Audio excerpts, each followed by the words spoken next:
चलो एक और क्वेश्चन है, उसको ट्राई करके देखते हैं ना। एसएल अरोरा का है, अगर इस चैप्टर पे जाओगे ना तो वहाँ पर मिल जाएगा, अनसॉल्व है, देख लेना, है ना। क्या होता है, बोल क्या रहे समझते हैं ना। हमारे पास क्या है, एक समंदर है। क्या है, एक समंदर है। समंदर में एक बंदा क्या कर रहा है, नाव में घूम रहा था। क्या कर रहा था, नाव में घूम रहा था। अचानक चांदी तूफान आया और बेचारा फंस गया। जैसे ही फंसा तो क्या हुआ, इसको बचाने के लिए एक हेलीकॉप्टर आया। क्या आया, हेलीकॉप्टर आया। ठीक है, मेरा ड्राइंग उतना अच्छा नहीं है, काम चला लो। ये तो जिन का चिराग जैसा दिख रहा है। चलो हेलीकॉप्टर ही मान के चल लो इसको, है ना। अब क्या हो रहा है, हेलीकॉप्टर उसको बचाने के लिए आया।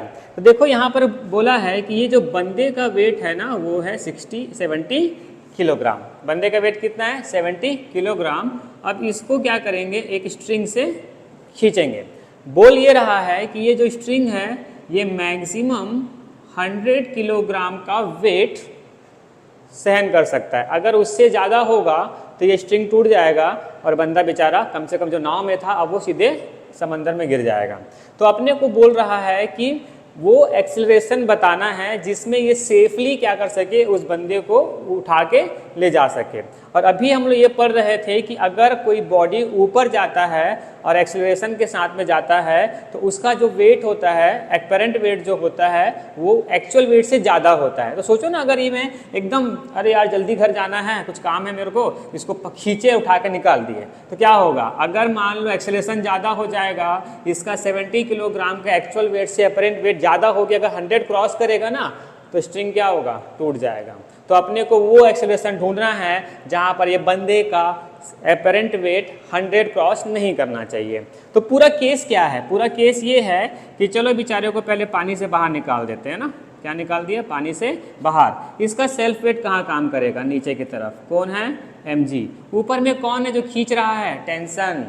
कौन है, स्ट्रिंग जो बंधा हुआ है ऊपर की तरफ खींच रहा है, और उसका मुझे एक्सेलरेशन निकालना है जो कहाँ जा रहा है, ऊपर की तरफ। अब हम लोग को पता है कि ये अगर ज़्यादा है तो ये प्लस होगा और ये माइनस होगा। तो मुझे क्या मिलेगा, t minus mg equal to ma। फिर यहाँ से क्या होगा, t equal to ma plus mg। फिर क्या किए, m को अपन कॉमन निकाल दिए। क्या किए हम, t equal to m a plus जी।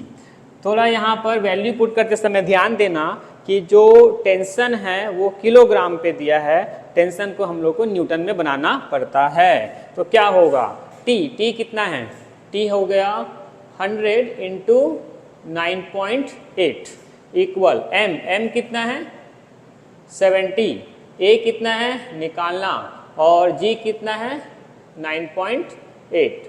यहाँ से 100 इंटू 9.8 बाई 70 क्या हो जाएगा, a प्लस 9.8। ये और ये कैंसिल हो गया तो कितना मिला, 10 इंटू 9.8 बाई 7।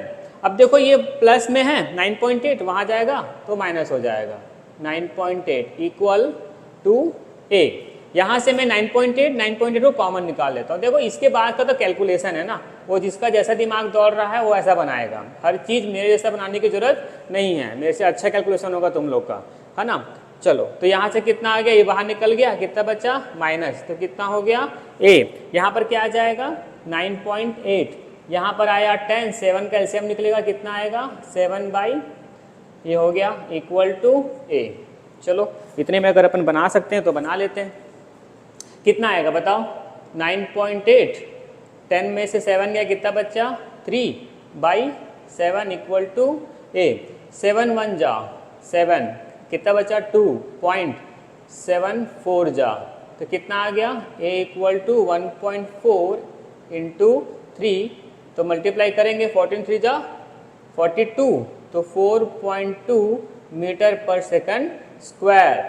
सोच लो 4.2 मीटर पर सेकंड स्क्वायर से अगर ज़्यादा होगा तो इस स्ट्रिंग इस बंदे का वेट 70 से ज़्यादा हो सकता है। ठीक है, थोड़ा सा साइंटिफिक दिमाग लगाओ, अपना घर में बैठो और एक काम करो, ए की वैल्यू 6, 7, 8 डाल के देखो किस पॉइंट पे, ये अपने मन से है ना। अब देखो क्या हो रहा है ना, जब सीखते हैं ना तो कुछ कुछ करने का मन करता है। तो 4.8 तो सेफली उठाने वाला है ना, तुमको मन कर रहा है कि इसको गिरा ही देते नीचे, तो एक काम करो 6, 7, 8 डाल के देखो और मुझे बताना, हो सके तो मैं बताऊंगा कैसे मेरे से कांटेक्ट कर सकते हो। 4.2 बता रहा है, 6, 7, 8 जिसको जो मन है वो एक्सेलरेशन डालो यहाँ पर और देखो क्या वो टी से ज़्यादा हो रहा है क्या, और किस एक्सेलरेशन पे ये बंदा सच में नीचे गिर जाएगा वो खुद से बताना। खुद की क्यूरियोसिटी बोलते हैं ना, वो होना चाहिए। ठीक है, थैंक यू।